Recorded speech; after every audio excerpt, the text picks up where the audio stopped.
Hi guys, welcome to the Hidden Secret Reveal from the Prelims 2024 paper. We welcomes you all, and yeah, Prelims is easy. Yes guys, Prelims is easy if you have the secret key. And at the end of this session, we will prove it. Otherwise, आप हमारी इस video को report करके unsubscribe करके चले जाओ. Fair enough then? So without wasting much more time, let's start the today's session of Reveal the Hidden Secret from the Prelims 2024.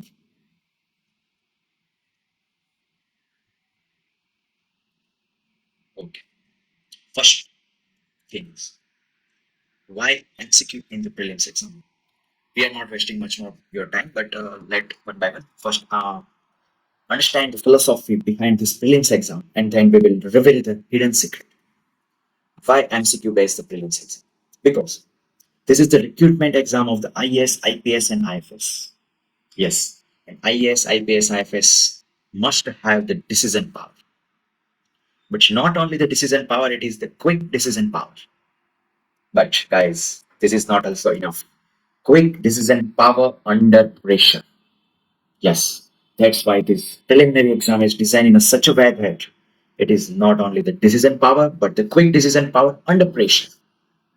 As well as मैं एक सवाल आप सबसे पूछना चाहता हूँ कि आप लाइफ में बहुत सारे डिसीजन दिए, बट मुझे ये बताएं कि कितने ऐसे डिसीजन है डिसीजन लेते वक्त आप उसके आउटकम के बारे में सर्टन थे, ऐसा ही आएगा आउटकम. आई थिंक से it is less than 30%. We can say it is like less than 30%, right. बाकी सारे ऐसे डिसीजन है जहां पे हम आउटकम के बारे में सर्टन होते ही नहीं. तो प्रीलिम्स की डिजाइन भी ऐसी इसी तरीके से ही की गई कि 30% क्वेश्चन ही ऐसे होते हैं जहां पे आप श्योर हैं. बाकी सारे क्वेश्चंस के अंदर आपको कुछ चांस लेना ही पड़ता है. डिसीजन से बेस्ड जो आउटकम आता है वो अनसर्टन ही होता है. इसीलिए प्रीलिम्स एग्जाम को अनसर्टन एग्जाम कहा जाता है. बट माय क्वेश्चन इज, इतनी सारी अनसर्टेनिटी होने के बाद भी क्यों क्यों सम पीपल बार बार प्रीलिम्स क्रैक कर रहे हैं? क्यों सम पीपल बार बार 120 प्लस 140 प्लस मार्क्स गेन कर रहे हैं? और कुछ तो ऐसे स्टूडेंट होते हैं जिन्होंने अब इंटरव्यू दिया, 2 दिन 3 दिन के बाद इनकी प्रीलिम्स एग्जाम है और वो फिर से क्रैक करके ले जाते हैं. और कुछ ऐसे बच्चे जो 2 साल 3 साल 4 साल 4 साल पूरे साल भर की मेहनत के बाद भी प्रीलिम्स क्लियर नहीं कर पाते हैं because you don't have a secret key. Yes, and the secret key is sandwiched different animal. Yes, I think now the screen is proper. Sandwiched different animal. क्या मतलब? आपने सुना होगा same soul but different body. Exactly right. UPSC क्या कर, जो उनका solve है वो एक ही रहेगा, but the body every time different आ रही है. उस वजह से हमको ऐसा लगता है ये कोई नया क्वेश्चन आ गया, ये कोई नया क्वेश्चन आ गया, बट नहीं. हर एक क्वेश्चन का सॉल्व जो अगले साल, उसके अगले साल, उसके अगले साल, उसके अगले साल से ही सेम रिपीटेड आ रहा. बट आउटर बॉडी चेंज हो गई.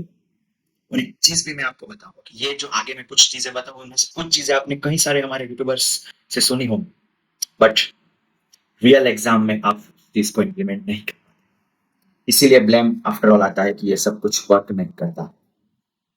उसका भी हमारे पास सॉल्यूशन है बिकॉज आप कहां पर गलती कर.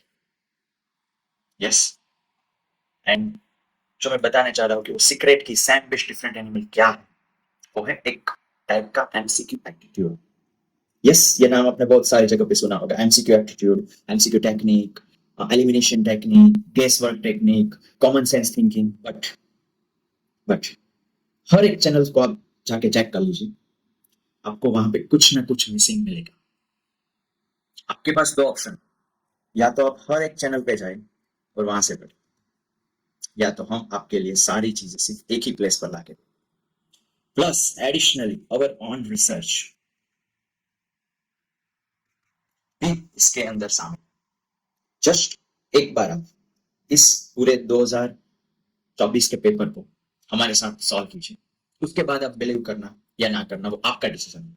अगर नहीं पसंद है, रिपोर्ट कर देना, डिसलाइक कर देना, अनसब्सक्राइब करके चले जाओ. Okay, fair enough deal. So let's start without wasting time. Prelims 202।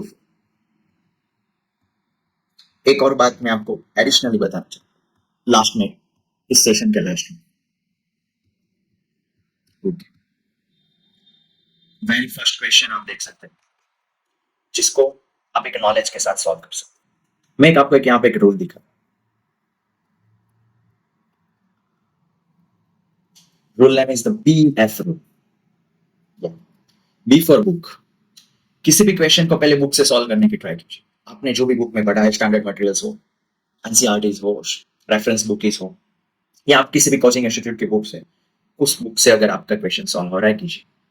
अगर आप नहीं हो रहा या 50-50 हुआ और आप एट द एंड आंसर तक नहीं पहुंच रहे, ऐसा बहुत सारे क्वेश्चन में हुआ। सिर्फ मैं कहता हूँ 30 to 35 क्वेश्चन, 30 to 35 क्वेश्चन ही होंगे जिसके अंदर आप पहले से सर्टेन हो, जो आपकी बुक से सॉल्व। बाकी के सवालों में आप यहाँ पे स्टक हो जाओ। उसके बाद कहाँ पे जाए? Elimination technique.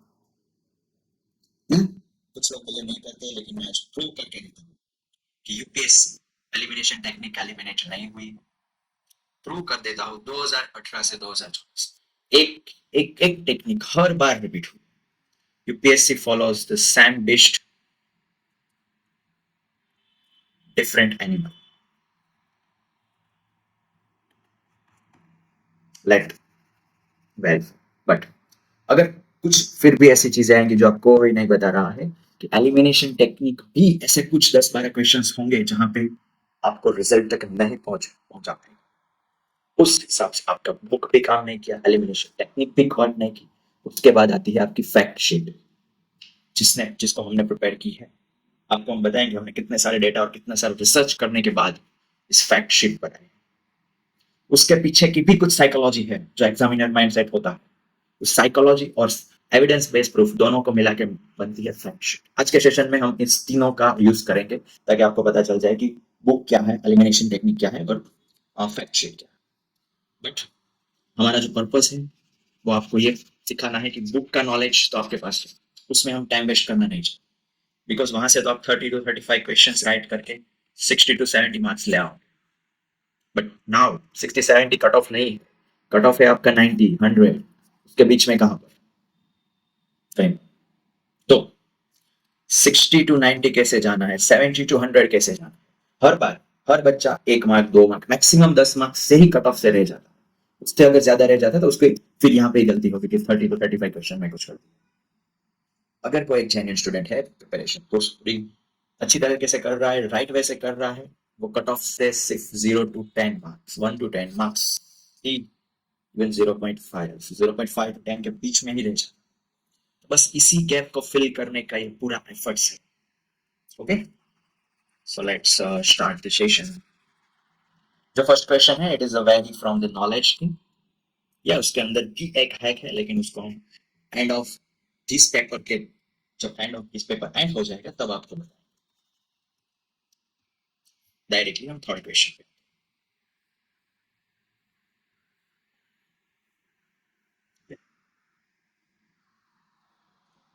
Consider the following.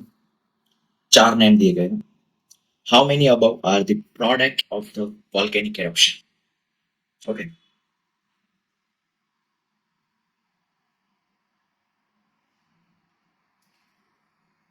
So let's, क्या इसके लिए पूरे वॉल्केनोस पढ़ना जरूरी है? माय क्वेश्चन, मैं आपको एक प्रूफ दिखा, एक मेथड थी।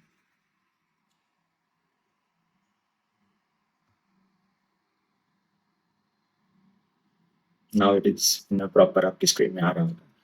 किसी भी चीज में कुछ कंटेंट लिखा है, रिलीज है, बाई प्रोडक्ट है, इस टाइप की अगर कुछ क्वेश्चंस बनाए जाते, उस क्वेश्चन के अंदर क्या था? देखिए, मैं ऐसी बात कभी नहीं बोलता हूँ कि आप कभी वर्ड को, ऑलवेज उसके टोन को, उस स्टेटमेंट की टोन को, उस स्टेटमेंट के एसेंस को पकड़ना। ओके, सबसे पहली चीज में एक चीज ये बताना चाहता हूँ। सपोज कोई एबीसी थिंग, अगर एग्जामिनर ऐसा बोल दे कि इसके अंदर XYZ थिंग कंटेंट है, क्या हो सकती है? ऑब्वियसली हो सकती है, कोई चेक करने नहीं गया है कि इसके अंदर 0.0001% भी है, it is content in the ABC. Same thing, अगर कोई ऐसा बोल दे कि एबीसी से XYZ थिंग रिलीज होती है, हो सकती है, कोई चेक करने थोड़ी गया है वहां पे। अगर 0 पॉइंट फिर से बोलता हूँ 0.0001% भी है वो रिलीज हो सकता है। अगर ऐसा बोल दे कि एबीसी थिंग्स में से बाई प्रोडक्ट के रूप में XYZ रिलीज होता है, XYZ निकलता है, हो सकता है, निकल सकता है, कोई मना करने वाला नहीं है। बस यही रूल्स को फॉलो कर। अब दिखाओ, मैं पहले प्रूफ दिखा, फिर हम 2024 के उस क्वेश्चन पे देखिए। क्वेश्चन था 2019, 2019 पेपर सेट ए का 41 question. Agriculture soil release nitrogen oxide into environment, cattle release ammonia into environment, poultry industry release reactive nitrogen. क्या रिलीज हो सकता है? यस हो सकता है, यस हो सकता है। फिर 2019 से 2020 coal ash contain arsenic, lead and mercury. coal fired power plant release sulfur dioxide. Okay, तो क्या दोनों चीज राइट? अगर मैं ऐसा बोल रहा हूँ कि 2019 में क्वेश्चन आता है तो 20 में भी आता है, 20 में आता है तो 21 में भी आता है। It is a product of the oil refinery, it causes the sulphur emission. अब देखिए, जो लोग रिलीज वर्ड को पकड़ के बैठे वो यहाँ पे नहीं कैच कर पाए। सल्फर एमिशन, एमिशन का मीनिंग ही रिलीज हुआ। ये स्टेटमेंट भी वही। देखिए, soul is same thing but body change हो रही है। यहाँ पे कॉल के ऊपर पूछ लिया, यहाँ पे एग्रीकल्चर, यहाँ पे कॉल, यहाँ पे ऑयल रिफाइनरीज की प्रोडक्ट, सेम चीज को डिफरेंट डिफरेंट वे में पूछ रहे हैं। और देखते 2021 का देखा, 22 का देखते। मोनेजाइट कंटेन्स थोरियम, यस कुछ भी कंटेन्स कर सकता है।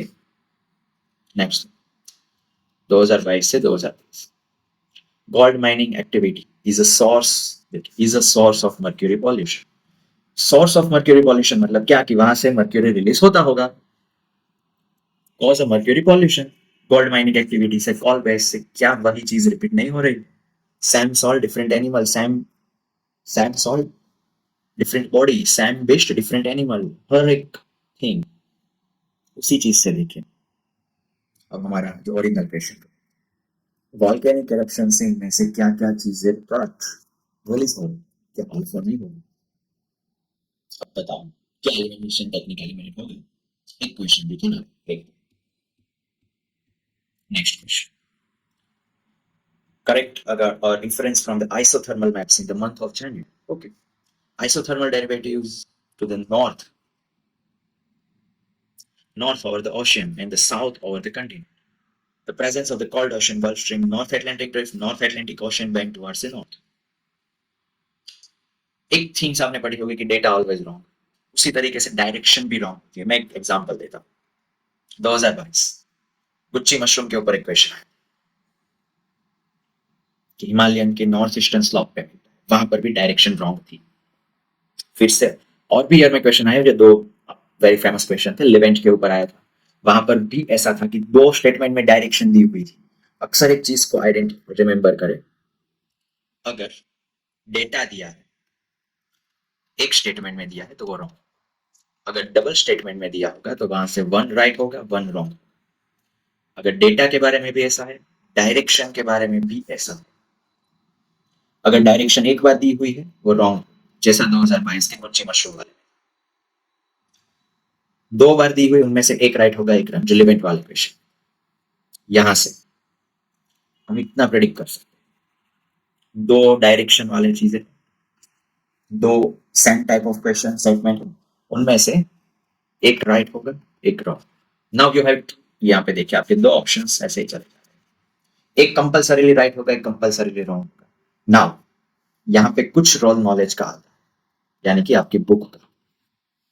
ओके, बुक एलिमिनेशन टेक्निक से आप कितना कवर कर सकते, उसके बाद कुछ बुक का भी चाहिए, यानी कि आपको हर एक में कॉम्बिनेशन ऑफ BEF चाहिए।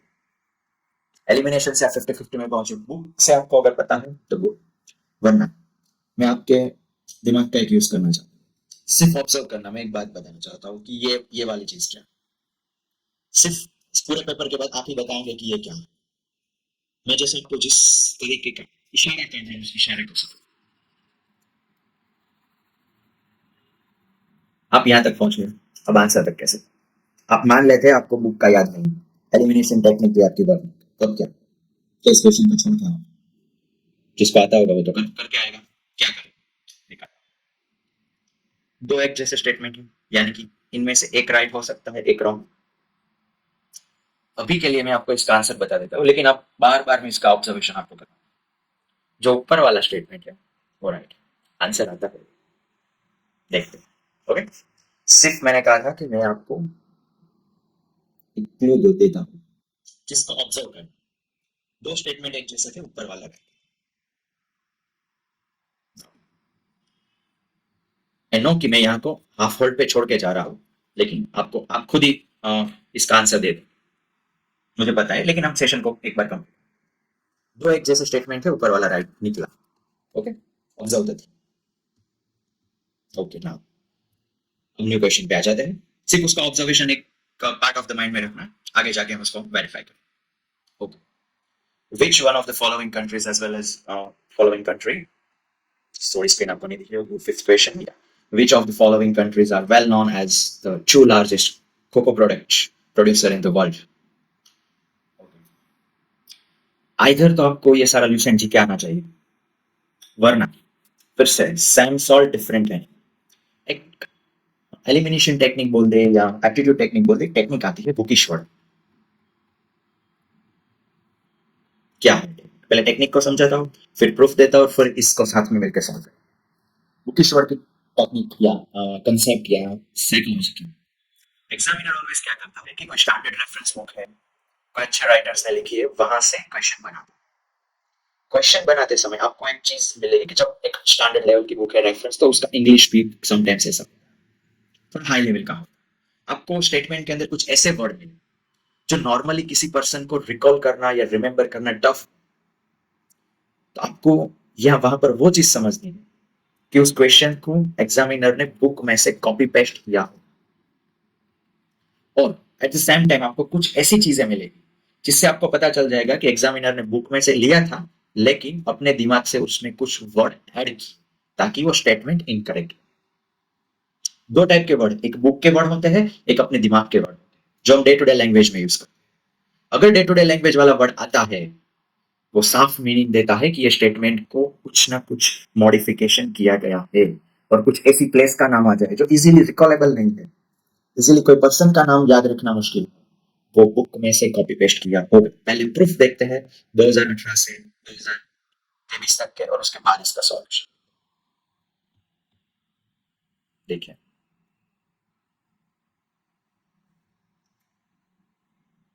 2020 एक क्वेश्चन आया था, प्लांट सेल और एनिमल सेल के बीच के डिफरेंस का। Please observe the pattern. Plant cell have a cellular cell wall, fleshed. Animal cell do not. Okay. Plant cell do not have a plasma membrane, unlike animal cells which do. Comparison. Mature plant cell has a one large vocal fleshed. Animal cell has a many. अब मुझे दोनों की comparison की हुई, options ऐसे दिए गए हुए हैं, कोई ना कोई राइट होगा रॉन्ग होगा, बट मुझे ये बताइए, यहाँ पर उसने यूज किया अनलाइक, यहाँ पर किया फ्लिश्ड, यहाँ पर किया फ्लिश्ड। क्या फ्लिश्ड वर्ड, उसका मीनिंग तो वही होता है ना कि अनलाइक, एक डिफरेंस दिखाने की। कौन सी डे टू डे लैंग्वेज में फ्लिश्ड वर्ड का यूज, नॉर्मली अनलाइक यूज होता है। क्या दिख रहा है, ये दोनों वर्ड कॉपी हो गए, यहाँ पर उसने फ्लिश्ड होगा उसको रिमूव करके अनलाइक डाला। वन मोर प्रूफ देखते अगर नहीं समझे। 2021 में 64 Yogini temple, it is a very, आप सबको पता है ओनली सर्कुलर से आप रिमूव कर, लेकिन मैं कुछ और क्लूज यहाँ पे दिखा। It is a circular temple built during the region of the Kachchhapaghata dynasty. क्या हमें भी बोलने में इसको तकलीफ आती है, क्या एग्जामिनर ये माइंड में सोच के उसको दिमाग में ये छप गया होगा, कहां से उठाया होगा? ये स्टेटमेंट ऑलवेज करेक्ट होते हैं जो बुक से उठाए गए। दूसरी चीज और एक बार देखिए, यहाँ पे स्टेटमेंट नंबर 2 को ऑब्जर्व कीजिए। Official mascot was a name Thambi. Chess Olympiad के ऊपर क्वेश्चन है, official mascot was name Thambi. Thambi नाम कहां से आया? Is this bookish word? Absolutely, this is right. हर बार इस चीज को ऑब्जर्वेशन मिलता है। So now solve this. Algeria, Morocco, Botswana, Namibia, ये देखिए, Cote d'Ivoire, Ghana is a normal, Madagascar, Mozambique. क्या ये आंसर नहीं हो सकता? क्या ये आंसर नहीं हो सकता? स्पेलिंग भी देख लीजिए, cut copy paste from the book. Okay, next question. With reference to Himalayan river joining the Ganga downstream of Prayagraj from west to east, which one of the following sequence is correct?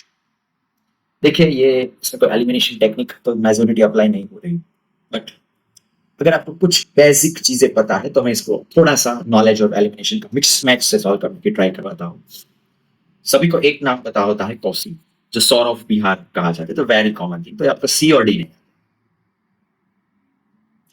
उसके बाद कोई clue है नहीं. अगर ये चीज पता कि गोमती यमुना के बाद सबसे पहले मिलती, तो आप यहाँ पे आंसर तक आ सकते हैं, लेकिन मैं इतना ही श्योर था कि 50-50 पे आप स्टफ हो जाएंगे, because the question is tough. अगर आपको फुल पैटर्न पता है यू कैन गो, अदरवाइज आप 50-50 के बाद आपके ऊपर है कि इसको स्किप करना है, कंटिन्यू आगे अटेम्प्ट करना. बट नाउ नेक्स्ट क्वेश्चन देखिए.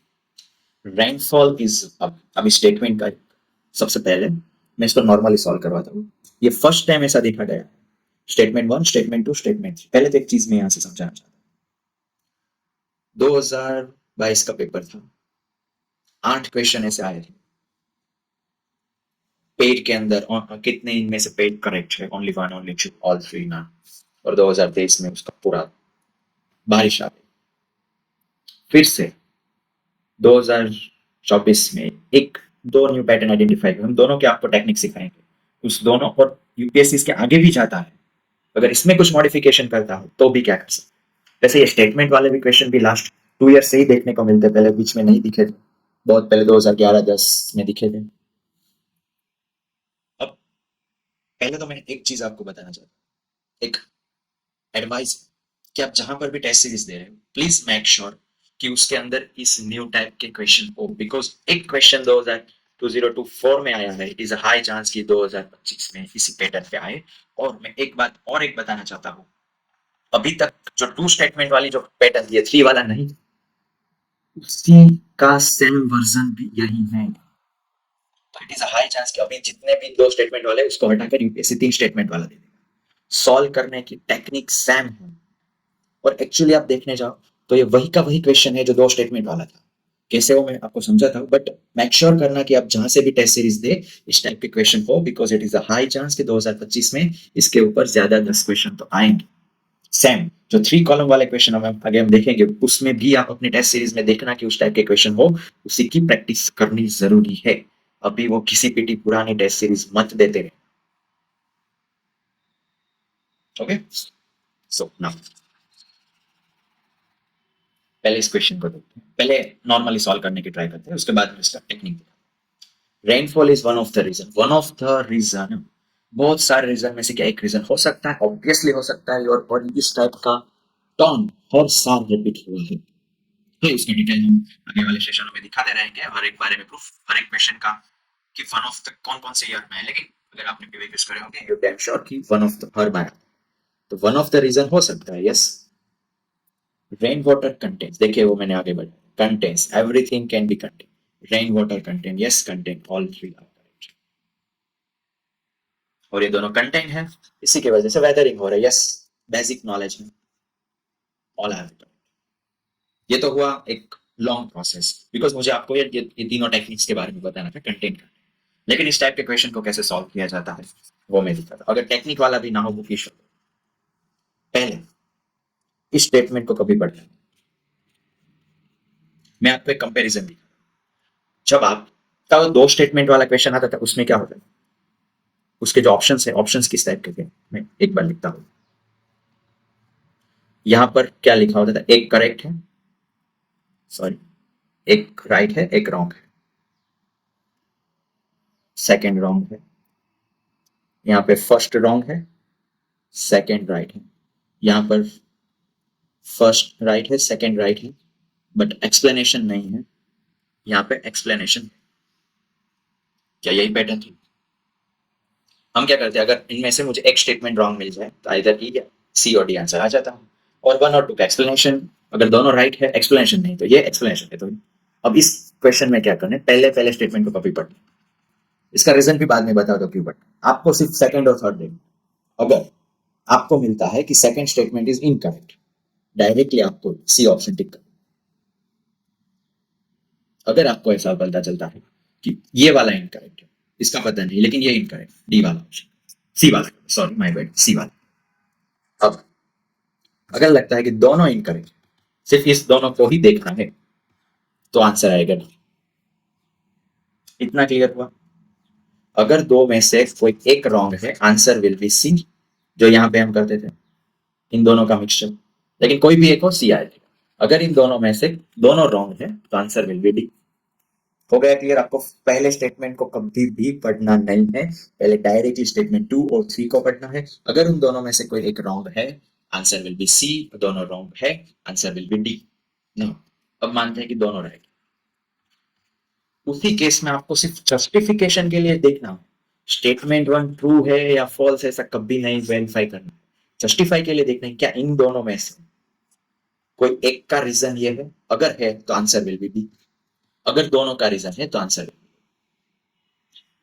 ये जिस टाइप की पैटर्न है उसमें कहीं पर भी ऐसा नहीं लिखा कि स्टेटमेंट 1 इज करेक्ट और इनकरेक्ट, तो क्यों अपना टाइम वेस्ट कर रहे हो उसको वेरीफाई करने में कि वो ट्रू है या फॉल्स। ओके, इसके और भी सारे वेरिएशंस आपको प्रैक्टिस करने चाहिए। यहाँ पे एक ही वेरिएशन दिए, बन सकता है कि अगले साल इस वेरिएशन के अंदर कुछ डिफरेंस कर दें। तो मेक श्योर कि आप जहां से टेस्ट सीरीज दे रहे हो इसका करें, वरना मैं आपको एट द एंड बताऊंगा कि हमारी भी कुछ फ्री इनिशिएटिव चल रहे हैं और कुछ वेरी लो कॉस्ट पे चल रहे हैं। लेकिन अगर आप जहां से भी दे रहे हैं, इस चीज का मेक श्योर करना कि इस टाइप के वेरिएशन हो। अब मैं यहां से एक चीज और आपको बता, आपने एक चीज देखी, कंटेंट्स, ये सारी जो सॉल्व है वो एक ही रहेगा, लेकिन बॉडी चेंज हो रही है। तो मैं नहीं बोलता, अगर एक बार आपने इस पीवाईक्यू को सॉल्व कर, जस्ट अपने दिमाग से सोचना क्या होता है। आपको मार्केट में कहा जाता है कि 3 बार 4 बार पीवाईक्यू इसको करो, but this is miss guidance. आप में से जिन लोगों ने किया होगा उनको पता हो, 3 बार 4 बार करने के बाद भी सिचुएशन में मार्क्स में कट ऑफ में वही होता है कि 1 मार्क 2 मार्क्स से नीचे, बिकॉज हम रॉन्ग तरीके से प्रैक्टिस कर रहे हैं।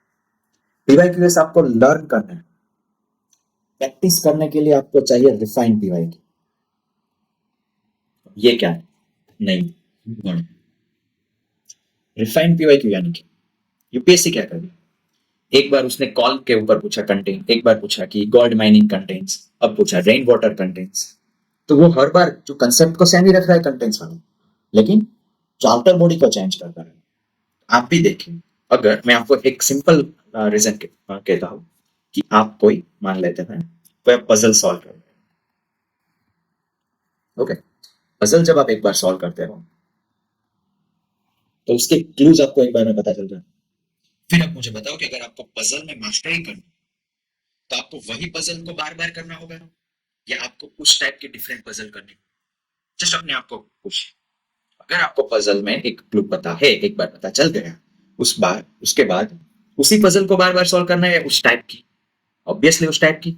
मैं ये बोलना चाहता हूँ कि अगर आपने इस पीवाईक्यू को एक बार कर लिया, 2 बार कर लीजिए, आपको समझ आ गया कि इस टाइप का क्लू है, जब मुझे ऑनेस्टली बताना कि जब आप तीसरी बार इस पीवाईक्यू करने आते हो, पहले से ही आपको पता हो जाता है यहाँ पे वन ऑफ लिखा है, कंटेंट लिखा है, कंटेंट लिखा है, चलो करेक्ट। फिर एग्जाम में जाते हो, वहां पे वैसा लिख देगा कि space mining contains the gold debris, वहां पे जाके दिमाग वो क्या आइडेंटिफाई नहीं कर पाता। बिकॉज क्या होता है कि दिमाग ने एक ही क्वेश्चन को बार बार देखा, उससे ये दिमाग के अंदर ऐसा एक न्यूरॉन्स बॉन्डिंग बन गया, यहाँ पे कंटेन, यहाँ पे कंटेन, और वन ऑफ द रीजन होगा हर बार जब पीवाईक्यू में आओगे वो ब्रेन आपको रिकॉल करवा देगा, यहाँ पे देखिए फर्स्ट स्टेटमेंट में वन ऑफ द होगा, सेकंड में कंटेंट, यहाँ से पीवाईक्यू का रट्टाफिकेशन हो रहा है, आपकी लर्निंग नहीं हो रही है। और इसी वजह से जब सेम कंसेप्ट का लेकिन डिफरेंट बॉडी के साथ पीवाईक्यू आता है, आप उसको आइडेंटिफाई नहीं कर पाते और ब्लैंक लगा देते हैं, ये सब नहीं होता, वो सब नहीं होता, prelims is a very unpredictable thing, very tough game, etcetera etcetera. आपको ऐसे एमसीक्यूज की प्रैक्टिस करनी है जिसमें यहाँ पे रेन वाटर की जगह कुछ नया लिखा हो, स्पेस माइनिंग लिखा हो, सी फ्लोर माइनिंग लिखा हो, और कंटेंट्स के बाद रिलीज के बाद कुछ नया हो। इससे प्रैक्टिस करनी है ताकि आपका दिमाग उस पैटर्न को आइडेंटिफाई करे, ना कि उसके दिमाग में इसका चित्र पूरा रट्टा हो जाए। एक ही पीवाईक्यू को आप बार बार करते हैं। देखिए मैं इसी क्वेश्चन की बात करता हूँ, मुझे बताए, अब बताए, एक बार आप, मैंने आपको समझा दिया, दूसरी बार इस क्वेश्चन के रिवीजन में आए, क्या करोगे आप? डायरेक्टली देखिए, ये बुकिश वर्ड था, करेक्ट। डायरेक्टली आपका दिमाग वहां पे स्टिक हो गया, आपने आइडेंटिफाई करने की कोशिश ही नहीं की कि इनमें से कैसे वो बुकिश वर्ड है। और एग्जाम में क्या आएगा, कल जाके कुछ न्यू पैटर्न से आ जाएगा, वहां पर भी बुकिश वर्ड टेक्निक ही अप्लाई होती होगी, लेकिन आपकी वो हैबिट ही नहीं डेवलप हुई, आप इनके साथ यूजुअल हो गए हो, इसके साथ हैबिचुअल हो चुके हो, इस क्वेश्चन के साथ। दिमाग में जब भी ऐसी डिजाइन दिखे, वो इसको डायरेक्टली बोल देगा बुकिश वर्ड है।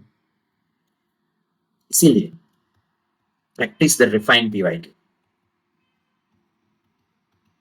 अगर देखना हो आपको रिफाइंड पीवाईक्यू क्या है, इस चैनल, इस वीडियोस के डिस्क्रिप्शन में एक लिंक दी हुई है वर्कशॉप की। उस वर्कशॉप में मैं आपको फ्री ऐसे रिफाइंड पीवाईक्यूज की ऑल इंडिया टेस्ट दूंगा, और सारे जो मैं क्वेश्चन बता रहा हूँ कि सारी जो भी टेक्निक, यहाँ पे तो हम 2024 का देखेंगे, लेकिन सारी जो भी टेक्निक्स है, उस टेक्निक को पहले हम उसका एविडेंस बेस्ड प्रूफ देखेंगे, उसके बाद इस रिफाइंड पीवाईक्यू का कंसेप्ट आपको समझे। एक बार एनरोल कीजिए, अगर नहीं पसंद आए तो मत करना, बट एक बार, ज्यादा से ज्यादा आपका 2 घंटे का टाइम दो, लेकिन एक बार आपको ये चीज पता चले कि, बिकॉज बहुत सारे ऐसे क्वेश्चन आते हैं कि यूट्यूब पे एलिमिनेशन टेक्निक देख ली, पीवाईक्यू को 4 4 बार कर दिया, 20 साल के पीवाईक्यू को, कि फिर भी प्रीलिम्स क्लियर नहीं हो रही है, बिकॉज पीवाईक्यू आपके दिमाग में रट्टे हुए हो जाते हैं। यस, जो आपके नॉलेज बेस्ड पीवाईक्यू है, जो आपके रैंडम पीवाईक्यू है, जहां से यूपीएससी नेक्स्ट टाइम क्वेश्चन बनाते हैं, उनके लिए पीवाईक्यू को बार बार करना जरूरी है, उसके हर एक ऑप्शन को पढ़ना जरूरी है। लेकिन जो टेक्निक वाले एमसीक्यू है, उसको बार बार करने से वो सिर्फ रट्टा होंगे। यूपीएससी क्या करेगा, कंसेप्ट सेम रखेगा, आउटर लेयर डिफरेंट कर देगा, ब्रेन उसको आइडेंटिफाई ही नहीं कर पाएगा। बिकॉज पीवाईक्यू को सिर्फ ऐसा लेक्चर देखने से और बार बार पीवाईक्यू से नहीं होगा, आपको उसी टाइप के न्यू न्यू क्वेश्चन, जिसके अंदर कंसेप्ट सेम हो, कंटेंट हो, रिलीज हो, बुकिश हो, और भी जितनी लिस्ट मेथड हो, अलाइक स्टेटमेंट हो, बीएफ का रूल हो, थ्री वर्ड्स वाले स्टेटमेंट हो, पेयर वाले क्वेश्चन, जिस जिसमें एलिमिनेशन टेक्निक लगती है, वो सारे मेथड हो, नेटिव वाली टेक्निक हो,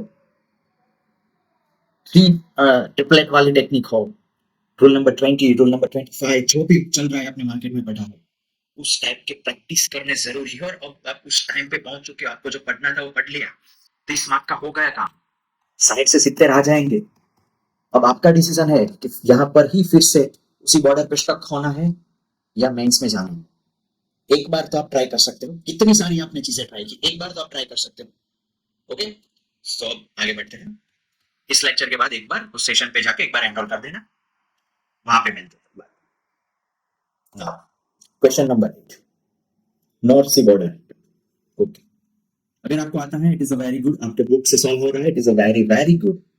नहीं हो रहा है एलिमिनेशन टेक्निक, क्या कर लोगे, कोई क्लू नहीं, बस पूरे यूट्यूबर्स यहाँ पे रुक जाए। इससे आगे बढ़ी फैक्ट शीट, हमने पूरे 10 साल के पेपर को एनालिसिस किया है, उनके सारे फैक्ट डेटा को भी निकाला है, मैं दिखाता हूँ किस टाइप का एनालिसिस था। आई थिंक आपके स्क्रीन पे थोड़ा जूम आउट दिख रहा है, ये सारा हमने एनालिसिस किया है। आपको मैं दिखाता हूँ कौन से सब्जेक्ट का क्वेश्चन था, कौन से ईयर, क्या आंसर, उनमें से कौन सा आया, कौन सी स्टेटमेंट ज्यादा बार राइट हो रही है, सारी चीजें, स्मॉलेस्ट स्टेटमेंट वाला है, बहुत सारी चीजों का एनालिसिस किया। उसके बाद हम एक फैक्ट शीट देते हैं, जो भी हमारी बैचेस चल रही है, ऑलमोस्ट 11 बैचेस कंप्लीट हो चुकी, तो उन स्टूडेंट को देते हैं, वो फैक्ट शीट में आपके साथ शेयर करता हूँ। अभी क्या है, अगर फॉरवर्ड है, अगर फॉरवर्ड है, all forward are like places,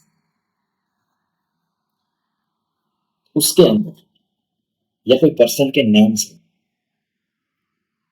कोई ऐसी जनरलाइज, सॉरी, कोई सी जनरलाइज थिंग्स नहीं, प्लेसेस है, नेम्स है, उसके अंदर एक स्टैटिस्टिक्स डेटा ऐसा बोलता है कि 2/4, अगर 4 वर्ड है उनमें से 2 राइट होंगे, 2 रॉन्ग।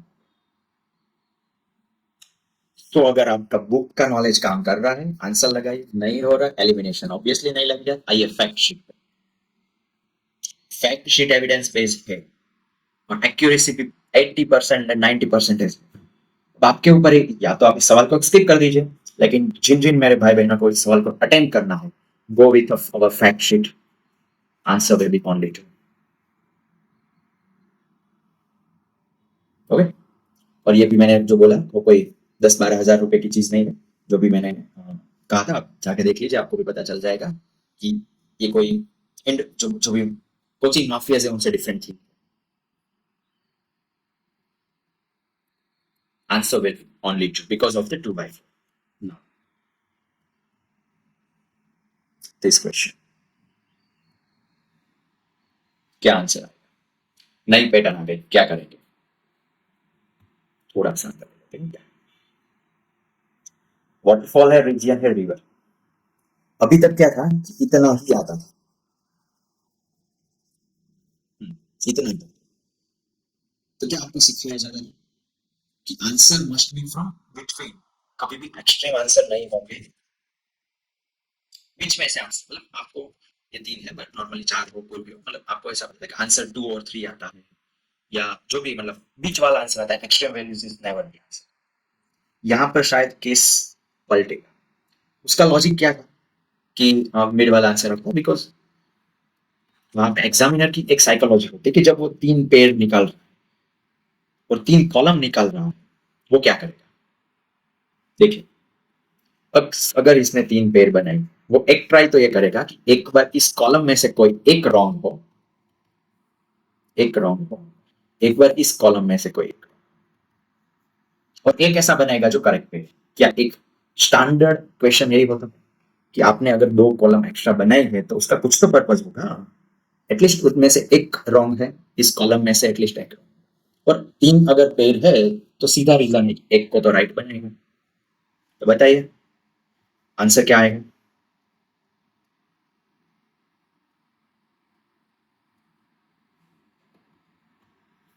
Obviously only one. 3 ही है, कोई एक जगह पे कॉलम में से रॉन्ग हो गया होगा, कोई एक जगह इस कॉलम में से रॉन्ग हो गया होगा, एक राइट होगी, कोई भी एक राइट हो सकती है। हमें ये नहीं पूछा है कौन सी राइट है, लगा दीजिए ओनली ओनली वन। आगे देखते हैं, सेम थिंग, 4 कॉलम है, एटलीस्ट इसमें से एक रॉन्ग करेगा, इनमें से एक रॉन्ग करेगा एटलीस्ट। अगर 2 रॉन्ग हो गए, ये दोनों का कभी आंसर नहीं आता, इनमें से कोई आंसर आ सकता है। नाउ ओनली वन आता है, ओनली 2।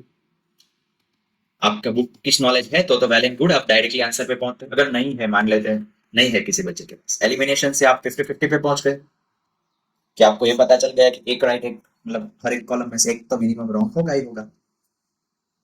अब जब 50-50 अब भी आंसर नहीं, आइए फैक्ट शीट पे फिर से 2/4 ओनली 2 लगा दीजिए। अगर 4 पेज है, उनमें से 2 राइट होगी, ये हमारी फैक्ट शीट है, 2/4। नाउ नेक्स्ट क्वेश्चन देखिए। आई थिंक मैंने जो आगे ये क्वेश्चन बताया था कि 2 जगह पे, तो डायरेक्शन वाला क्वेश्चन में मैंने आपको कहा था कि मैं आपको एक साइन दे रहा हूँ, यहाँ पे देखिए, Kushinagar international airport, Vijayawada international, इन दोनों में से कोई एक राइट होगा, एक रॉन्ग, और ये तीनों नाम को बैठे, कौन सा ऐसा नाम लग रहा है जो उसने बुक से कॉपी पेस्ट उठाया? क्या ऐसा नाम उसके दिमाग में आएगा? डॉन पॉलो एयरपोर्ट।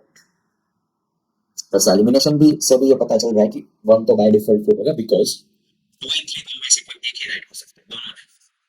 तो यहाँ पर भी बाय डिफॉल्ट वन ट्रू बता रहा है कि, लेकिन मैं ऐसे बोल रहा हूँ कि अगर आपको ऐसा नहीं लिखा और ये नई वाली पैटर्न होगी ओनली वन ओनली टू, तो डायरेक्ट आपके पास आंसर है, ये मुकेश्वर है, इससे करेक्ट, और इन दोनों में से तो ओनली टू आ जाए। क्लियर? अब इस पैटर्न में क्या करेंगे? मैंने कहा था कि जब 2 स्टेटमेंट सेम जैसे थे, एक चीज को ऑब्जर्व करना। मैं पहले बताता हूँ इसका आंसर क्या था। आंसर से पहले आपने जो देखा कि डायरेक्शन वाला जो क्वेश्चन था, मैंने जो ऑब्जर्व करवाया, 2 एक जैसे स्टेटमेंट थे, उनमें से ऊपर वाला करेक्ट।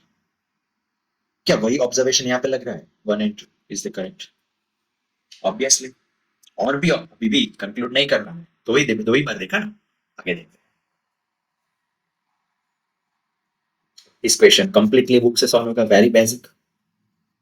ये भी ऐसा क्वेश्चन है जो आपको टाइप ऑफ क्लाइमेट, यहाँ पे कोई क्लूज नहीं है, बुक की वजह से ही सॉल्व होगा, बिकॉज वही ये 30 क्वेश्चन में फॉल्व कर रहा है ना। सॉरी, कॉरियोलिस फोर्स वाला क्वेश्चन, सेम बेसिक बुक।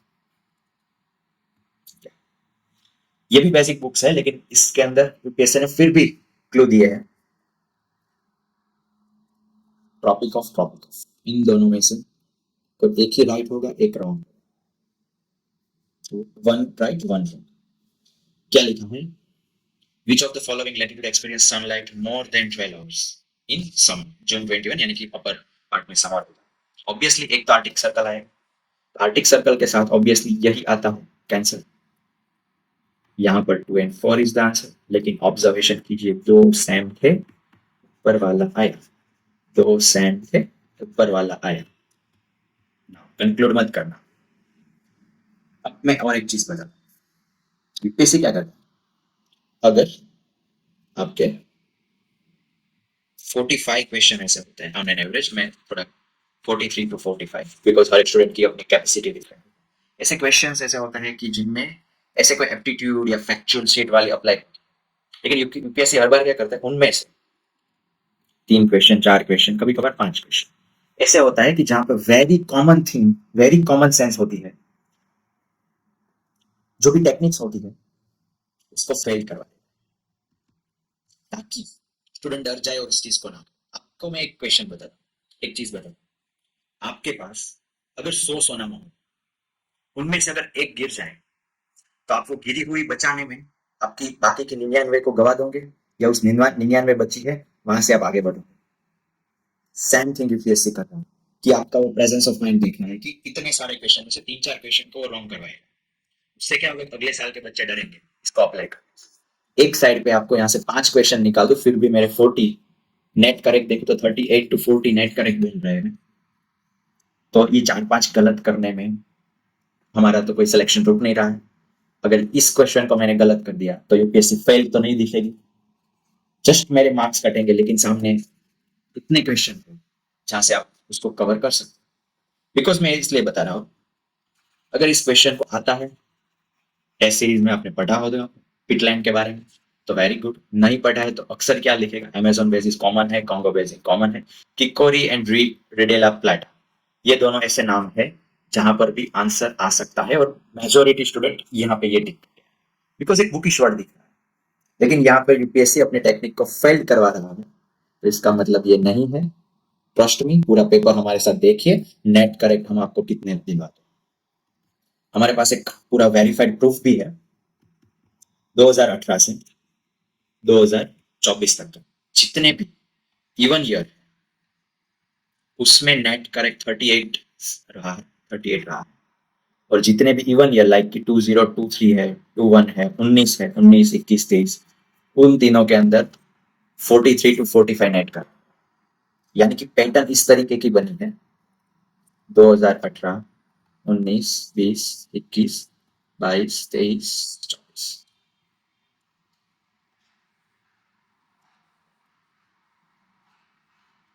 यहाँ पे 43, 45, 43, यहाँ पे 38, 36, 39, 38। ये ऐसा क्वेश्चन है जो नेट करेक्ट की बात बोल रहा हूँ, कुछ क्वेश्चन फेल होने के बाद। ये जो मैंने आपको नीचे लिंक की बात बोली थी, डिस्क्रिप्शन के अंदर लिंक है, उसके अंदर इसका पूरा मैंने प्रूफ दिया। अभी टाइम नहीं है इसलिए मैं उसका वो दिखा नहीं रहा हूँ, बट मैं यहाँ पे डायरेक्टली समझा देता हूँ कि जितने भी इवन ईयर है उसके अंदर ऐसी टेक्निक की संख्या कम रही है कंपेयर टू ऑड ईयर। अब आप ही सोच लीजिए 2025 में क्या होगा, because it is odd year. Okay, सुनो। सो इस क्वेश्चन का आंसर आता है कॉन्गो बेसिन। यहाँ पे आपके मार्क्स डिडक्ट होंगे, बट बी हैप्पी। यहाँ पे आपके मार्क्स डिडक्ट होंगे, बट बी हैप्पी। जल्दी से आगे का खत्म करते हैं। पीएफएस के ऊपर क्वेश्चन था, देखिए। टॉन को पकड़िए। Are found to be widespread in the drinking water, ये फाउंड। क्या इसी चीज को मैं कंटेंट बोल दूं कि वो drinking water food packaging materials के अंदर कंटेंट था एक ही ईयर में तीसरी बार? प्लीज अपने अटेम्प्ट को दूसरों की फिलोसॉफी में मत गवाना। एक बार एक आईएएस हो, एविडेंस देखना। एक ही साल में तीसरी बार। वर्ब को मत पकड़ना, टॉन को देखना, एसेंस को देखना। PFAS are found to be widespread drinking water, food and food packaging materials. इन सारे मटेरियल्स के अंदर PFAS कंटेंट है। यस, हो सकता। Next, PFAS not easily degraded in the environment. Yes, हो सकता है, अभी पैकेजिंग मटेरियल में यूज हो रहा है, तो not easily degradable obviously, because इसके अंदर ऐसा कुछ भी नहीं लिखा है जो bio related word, because normally हम देखते हैं बायो रिलेटेड वर्ड ही करेक्ट होता है। देखिए फिर से, persistence export can lead to bioaccumulation, हो सकता है। आप हिंदी देखिए, हो सकता है, कुछ भी हो सकता है। साफ फिर से, 1 2 3 same soul different animal, same soul different body, same wish different animal, all three correct. अब इसके बारे में कहाँ पढ़ने जाओगे, हर बार कुछ ऐसा कुछ नया ढूंढ के ले आता है, हर बार जाओगे पढ़ने सब, तो फिर पढ़ते रहना, बार बार बार बार बार बार, इंडस्ट्री में पैसे डालते रहना, बाकी के लोग आईएएस बनते रहेंगे।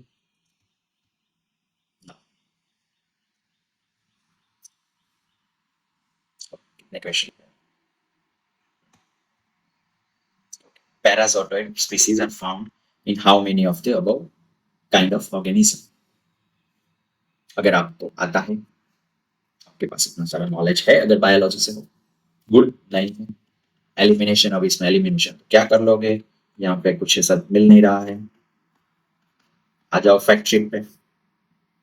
अगर 5 वर्ड है, 5 स्टेटमेंट है, उनमें से 3 राइट हो, लिख के ले लो गारंटी के साथ। यह है भारत एग्जाम फेस्ट, या तो पढ़ लो पैराजोट, एलिमिनेशन से करो, नहीं हो रहा है फैक्ट शीट का अपना लो, आगे बढ़ो, वेरिफिकेशन दिखाएंगे सारा proof. Now we come to question number 19। इसके लिए पहले मैं एक टेक्निक बता, जब भी यूपीएससी के एग्जामिनर के पास एक लंबा लिस्ट हो, जो भी चीज पूछ रहा है उसके उसके बारे में उसके पास अगर एक लंबा लिस्ट हो, ऑलवेज वो क्या करेगा, उस लिस्ट में से ही नाम को पिक करेगा। मान लेते हैं उसके पास 2 ऑप्शन क्वेश्चन बना, या तो उसके दिमाग में कोई नाम आए, फिर उसको उस लिस्ट में देखे और वेरीफाई करे। उससे अच्छा है कि वो करेगा, लिस्ट से ही नाम पिक करेगा और डाल देगा, 3 नाम जानता हूं नाम तक, ये वाली टेक्निक अप्लाई। पहले मैं उसका प्रूफ दिखाता हूँ। देखिए, यहाँ पे पूछा है पर्सन और उसकी पोजीशंस, यहाँ पे देखिए, सर तेज बहादुर सप्रू प्रेसिडेंट। अब मुझे ये बताया कि हर साल कितने, मतलब ऑल इंडिया लिबरल फेडरेशन है उसके अभी तक के कितने प्रेसिडेंट हुए, उसका पूरा एक लंबा लिस्ट। एग्जामिनर क्या करेगा, उस लिस्ट में से ही नाम को पिक करेगा। कैसी नियोग, member of the constituent assembly, कितने मेंबर हुए, ऑलवेज लिस्ट में से पिक करेगा, बट वो ट्राई करेगा कि ऐसे अननोन नाम हो, ताकि स्टूडेंट को एक क्वेश्चन ट्रिकी लगे। यहाँ पे देखिए general secretary communist party of India, क्या यहाँ से भी वही चीज अप्लाई हुई कि नहीं, कि उसने उस जनरल सेक्रेटरी के जो लंबा लिस्ट होगा वहीं से नाम को पिक किया है। So simple. ये 2019 की बात थी, फिर आते हैं 2021 में, यहाँ पे देखिए एग्जैक्ट डिफरेंट आपको पता चलेगा कि लॉन्ग लिस्ट क्या होता है, शॉर्ट लिस्ट क्या होता है। मुझे ये बताइए, इंडिया में टेराकोटा आर्ट कितनी सारी जगह पे मिलता है, it's a very common thing. Copper artefacts कितनी सारी जगह पे मिलता होगा, उसका लंबा लिस्ट होगा, वहां से उसने 2 नाम को पिक कर लिया है, समझे। बट ये देखिए रॉक कट, पूरे देश में कितने रॉक कट श्राइन होंगे, वेरी रेयर। तो यहाँ पर वो नाम को चेंज कर सकता है, बिकॉज उसका लिस्ट स्मॉल है, यहाँ पर लिस्ट बड़ा है, तो लिस्ट में से ही नाम पिक करेगा। और एक देखिए 2022 ओपन सोर्स डिजिटल प्लेटफॉर्म, इनमें से कौन से, कितना बड़ा लिस्ट होगा ओपन सोर्स का, क्या हर एक का देखने जाएगा, कोविन ओपन सोर्स है नहीं है, डिजिलॉकर है नहीं, ओपन सोर्स के लिस्ट से ही उठा लेगा। सो यहाँ पे देखिए क्वेश्चन क्या था, how many of the belong to the पिया फैमिली, पिया फैमिली के अंदर कितने सारे प्लांट आते होंगे, ये तीनों को वहीं से पिक किया होगा। ओके, दूसरी टेक्निक, इसी क्वेश्चन को सॉल्व करना, हमारी जो फैक्ट शीट होगी, एनवायरमेंट का क्वेश्चन हो, साइंस एंड टेक का क्वेश्चन हो, और यहाँ पे अप्लाई होता है बीएफ। देखिए बीएफ रूल यानी क्या, कि एनवायरमेंट और साइंस एंड टेक का क्वेश्चन और स्मॉल वर्ड वाला क्वेश्चन हो, तो इनमें minimum 3 will be correct. Environment science and tech का क्वेश्चन हो, वर्ड वाला क्वेश्चन हो, तो मिनिमम 3 कैसे, BEF 3 लेटर है, मिनिमम 3।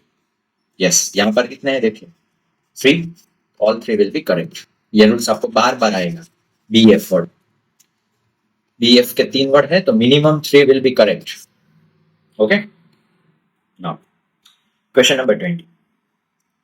यूपीएससी की एक पैटर्न रही है कि जब भी वो एक्ट देता है, एक्ट को ऑलवेज करेक्ट देता है, वहां पे वो बात की जो डेट लिखी हुई है, जो ईयर लिखा है, उसको कभी भी चेंज नहीं करता, उसको copy paste from the book करता है। सो एक्ट इज ऑलवेज करेक्ट। इसका वेरिफिकेशन प्रूफ अगर आपको चाहिए तो मैंने जो नीचे डिस्क्रिप्शन के अंदर जो लिंक दी है उस वर्कशॉप पे जाइए, वहां पे आपको ये पूरा उसका वेरिफिकेशन मिल जाएगा। और हाँ, एक चीज खास ध्यान रखें, एक चीज होती है old act versus new act. उसका डिफरेंस भी वहां पे लिखा है कि अगर दो एक्ट दिए हैं, एक ओल्ड है एक न्यू है, उस केस में क्या करना है। यहाँ पर सिर्फ ओल्ड एक्ट है तो उसके साथ चलेगी ओल्ड एक्ट। यहाँ पे सिर्फ एक्ट ही दिया है, सॉरी ओल्ड भी नहीं है, बिकॉज ओल्ड एंड न्यू का कंपेरिजन यहाँ पे नहीं। So it is directly correct. फिर डायरेक्टली करेक्ट यानी ये स्टेटमेंट आपका निकल गया। अब मान लेते हैं कि फ्लाइंग फॉक्स के बारे में आपको पता नहीं। अगर नॉलेज होता तो आप डायरेक्ट आंसर ले आते। एलिमिनेशन से भी आपको एक ही ऑप्शन हटाया। अब क्या करें, अब आती है फैक्ट शीट। फैक्ट शीट ये बोलती है कि जब जितने भी ऐसे स्टोर स्टेटमेंट वाले असर्शन रीजनिंग के क्वेश्चन थे, उसके अंदर मेजोरिटी केस के अंदर सी और डी आंसर आता है। तो यहाँ पे सी बचता है, अब सी के साथ। Next question, cicada frog hopper and pond string. इस क्वेश्चन में देखिए, फ्रॉग हॉपर, यहां से आप क्या समझ सकते हैं। फ्रॉग हॉप, फ्रॉग की कोई हॉप होगी, जो भी चीज है वो फ्रॉग की हॉप हॉप होगी। क्या बर्ड फ्रॉग की हॉप हो सकती है? बिकॉज नहीं, बिकॉज उल्टा बर्ड तो फ्रॉग को हार्म करते हैं। फिश हो सकती है? नहीं। रेप्टाइल्स भी नहीं, because some reptiles are frog को ईट कर जाते हैं। इंसेक्ट ही ऐसी चीज है जो फ्रॉग का फूड है। सो फ्रॉग की हॉप हो सकती है। ये फर्स्ट मेथड। अगर यहाँ ये चीज नहीं, यहाँ पे कहीं हमारे ऐसे भाई बहन होंगे जिनको अपना चाइल्डहुड पता होगा, उसके कुछ चीजें याद होगी। अगर मैं एक बताऊं, अगर आपको पता हो, एक कार्टून आता था डोरेमोन करके, जिसके अंदर इस चीज का मेंशन, डोरेमोन इनकी कहानी, वेरी फेमस एपिसोड है। अगर वो भी पता है, वहां से भी आप इंसेक्ट पर आ सकते हैं। लेकिन इसका मतलब नहीं कि कार्टून देखने बैठे, but very smart thing is frog hopper से आप इंसेक्ट तक पहुंच सकते हैं। बिकॉज कोई बुकिश नॉलेज यहाँ पे काम नहीं आएगा। एलिमिनेशन में आप ये वर्ड एसोसिएशन वाली टेक्निक ही अप्लाई कर सकते हैं। देखिए कितनी बार एक की एक चीज। Many chewing-gums found in the market are considered as a source of environment pollution. इसका एक source है, is a source हो सकता है। Many chewing-gums contain plastic हो सकता है। Contain एक ही पेपर में देखिए कितनी बार है, contain plastic as a gums। Both are right और ये direct justification है। A will be correct. Now 23 number, देखिए एक टेक्निक होती है नेटिव की, जिसको एंडेमिक भी कहा जाता है, नेचुरली फाउंड भी कहा जाता है। हर बार यूपीएससी इस पे एक क्वेश्चन पूछता है। आगे एक बार आया था इमली के ऊपर, एक एंडेमिक की बात आई थी। फिर एक बार लास्ट ईयर 2023 में एक नेचुरल हैबिटेट वाला आया था। अक्सर नेचुरल हैबिटेट रॉन्ग दिए जाते हैं, ये एक ऑब्जर्व पैटर्न है। लेकिन जब एक बार, अगर दो बार नेटिव दिया है तो एक राइट होगा एक रॉन्ग। तीन बार दिया, जब नेटिव को तीन बार दे दिया तो क्या होगा, आइदर वन राइट होगा और जीरो, आइदर वन और जीरो। ओके, ये हमारी फैक्ट शीट की बात। एक बार verified 2019, Asiatic like naturally found, double hump camp naturally found in India, one horn rhino naturally in India. इनमें से या तो कोई एक करेक्ट होगा और जीरो। ऑप्शंस देखते हैं, जीरो वाला कोई ऑप्शन नहीं है तो इन दो में से कोई आएगा। नेक्स्ट 2020, इज एसोसिएटेड, देखिए ट्रिपलेट पैटर्न है, जो ट्रिपलेट पैटर्न जहां भी तीन स्टेटमेंट एक जैसे वहां पे अप्लाई करेंगे। इज एसोसिएटेड, या तो एक राइट होगा या zero, only three. Okay, 2020, wild animal, या तो एक राइट होगा या जीरो, लेकिन यहाँ पे जीरो वाला कोई ऑप्शन अभी तक नहीं। हाँ, 2023 का क्वेश्चन आप देखेंगे वो नीचे वाली डिस्क्रिप्शन लिंक से, तो वहां पे आपको दिखेगा कि वहां पे जीरो वाला भी एक है। नाउ यहाँ पर वो डायरेक्ट क्लिक है कि ऑल थ्री नहीं आएगा, नहीं, इन दोनों में से कोई आंसर आ सकता है। नाउ यहाँ पे आगे तो 50-50 के साथ आपको कौन से ऑप्शन के साथ जाना है ये आप स्किप भी कर सकते हैं। इसका आंसर आता है, देखिए ये क्वेश्चन स्पेशली उन लोगों के लिए बनाया गया था जो लास्ट ईयर सिर्फ यूट्यूबर्स की वीडियोस देख के गए। इस नहीं की थी, अंडरस्टैंड नहीं किया था, सिर्फ वर्ड को पकड़ के चले थे। One of the agency is correct, it is not correct, because one of the agency is a positive term. Yes I agree, but उसके साथ यूनाइटेड नेशंस को देखे एक्सट्रीम चीजें दे दी। वर्ल्ड टॉयलेट ऑर्गेनाइजेशन के लिए यूनाइटेड नेशन की एजेंसी को ना ये एक्सट्रीम चीज है, इसीलिए ये स्टेटमेंट रॉन्ग है। और आप यूनाइटेड नेशन की ऑर्गेनाइजेशन भी पढ़ ले, पता आपको याद ही होनी चाहिए, उससे तो बेसिक थिंग है, तो उससे भी पता चल जाता है। But one of the word को मत पकड़िए, एसेंस को, टर्म को पकड़िए। अब मुझे बताओ, एग्जामिनर को क्या इतना टॉयलेट लगा होगा कि उसके दिमाग में ऐसे वर्ड है, World Toilet Summit, World Toilet Day, World Toilet College are the initiative of this organization to inspire action to tackle the global sanitation crisis. ये साफ दिखाता है, इससे वर्ड दिमाग में नहीं है तो चलो ये आ जाता है कॉलेज भी, it is a bookish word.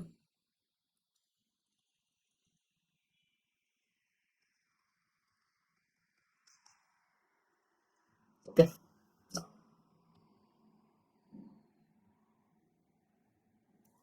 Question number 20. इसका सॉल्यूशन अगर आपको पूरा देखना हो, तो पहला राउंड, दूसरा राइट है, तीसरा भी नहीं है, और तीसरा स्टेटमेंट पढ़ लेते हैं. तो ग्रांट फंड हर एक ऑर्गेनाइजेशन नहीं करती, और यूपीएससी का रिपीटेड थीम है कि ग्रांट फंड डाल के वो स्टूडेंट को ट्विस्ट करता है, बट ग्रांट फंड कुछ ही ऑर्गेनाइजेशन दे सकती है, हर एक नहीं, तो ये साफली रॉन्ग है. तो two only will be the answer. यहाँ पे देखिए, अनलाइक दो में से एक राइट एक रॉन्ग. बाय डिफॉल्ट यहाँ के जो स्टेप की 2 और 3 नहीं आएंगे, ये नहीं आएंगे, by default 1 will be correct. But now मैंने जो बार बार ऑब्जर्व करने का कहा था, दो एक जैसे थे, ऊपर वाला आया आंसर, दो एक जैसे थे, ऊपर वाला आया आंसर. ओके, यहाँ पे congratulations, 1/4 of the paper is completed. इस सेशन को यहाँ कंक्लूड करते हैं. मैं कुछ एक दो चीजें आपको बार फिर से बता देता हूँ. MCQ aptitude is required because UPSC her bar follow कर रहा है कि Sam based different animal, Sam solve different animal, एक ही टाइप का क्वेश्चन रह रहा है, कंसेप्ट सेम है, आउटर डिजाइन चेंज हो रही. आपको भी इस टाइप की ही प्रिपरेशन करनी चाहिए. आप जो प्रैक्टिस करते हो पीवाईक्यू को, एक ही पीवाईक्यू को बार बार करते हो, वहां पे दिक्कत ये आती है कि आपके अंदर एक बार आपको क्लू पता चल गया, दूसरी बार दिमाग एफर्ट्स नहीं लगाएगा, उनको डायरेक्टली क्लू पता है, वो डायरेक्टली उसको पूरी इमेज उसकी प्रिंट हो जाती है दिमाग में. लेकिन आपको ये चीज करनी है, कंसेप्ट सेम हो, उसकी आउटर डिजाइन चेंज करके आप प्रैक्टिस कीजिए, फिर से concept same, outer design change करके प्रैक्टिस कीजिए, फिर से concept change, outer design change करके उसकी प्रैक्टिस कीजिए. इस टाइप की टेस्ट की आपकी जरूरत है. इसीलिए मैं एक बार आपको एक रिकमेंड करता हूँ, जो इस वीडियो के डिस्क्रिप्शन में एक लिंक दी गई है वर्कशॉप की, जस्ट एक बार उसको विजिट कीजिए. आपको एक फ्री, एक बार आपको ये जो रिफाइंड पीवाईक्यू की मैं जो बात कर रहा हूँ, बिकॉज एक ही पीवाईक्यू कब काम आता है, जब आप जो आपके 30 नॉलेज वाले क्वेश्चन है और 10 ऐसे रैंडम क्वेश्चन होते हैं, वहां पे यूपीएससी क्या करता है कि उसके ऑप्शन से नेक्स्ट बार ऑप्शन को यूज करके कंटेंट डाल के क्वेश्चन बनाता है. उस केस में आपको पीवाईक्यू यूज करने की रिक्वायरमेंट है. बाकी इस टाइप के एप्टीट्यूड लर्न करने के लिए आप पीवाईक्यू कीजिए, लर्न के लिए पीवाईक्यू कीजिए, बट प्रैक्टिस के लिए आप रिफाइंड पीवाईक्यू कीजिए. Because UPSC her bar concept को रिपीट कर रहा है लेकिन डिफरेंट लुक में, और आपके दिमाग में एक ही पीवाईक्यू को 4 बार करने से उसकी एक इमेज छप गई.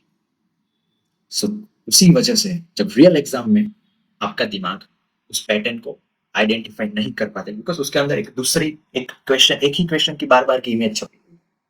इसीलिए कंसेप्ट को कैसे अप्लाई करना है डिफरेंट बॉडी के अंदर, वो सिखाता है प्रैक्टिस फ्रॉम डिफरेंट पीवाईक्यू. एक बार इस वर्कशॉप को देख लीजिए, कोई लाख रुपए की वर्कशॉप नहीं है, 2025 का पेपर है, जस्ट ओनली ऑन 25 रुपीज. आपकी 2 टाइम की चार्ज चाहिए, आपकी और आपकी जीएफ और बीएफ की. जस्ट एक बार जाके देखिए, इसीलिए रखा गया है ताकि कोई स्टूडेंट जस्ट उसको लाइटली ना ले, सीरियसली पढ़े. एक बार देखिए, अगर नहीं पसंद आता है मत कीजिएगा, कोई वो हार्ड एंड फास्ट रूल है, और इसका भी नेक्स्ट सेशन हम आगे लेंगे. लेकिन अगर आपको सारी चीज एक साथ ही, बिकॉज टाइम नहीं है एक साथ ही पढ़नी है, एक बार उस वर्कशॉप को अटेंड कर लीजिए. नेक्स्ट थिंग कि अभी मार्च महीना है, it is a high time कि आप इस, आपने अभी तक जितना नॉलेज लेना था वो ले लिया, अब नॉलेज का सिर्फ रिवीजन कीजिए. लेकिन मोस्ट इंपॉर्टेंट थिंग कि आपको एमसीक्यू प्रैक्टिस करनी है, और उस प्रैक्टिस के बिना कुछ नहीं होगा, बिकॉज नॉलेज कितना भी हो, नॉलेज के ऊपर भी कुछ है, और इसीलिए एमसीक्यू प्रैक्टिस इज मस्ट.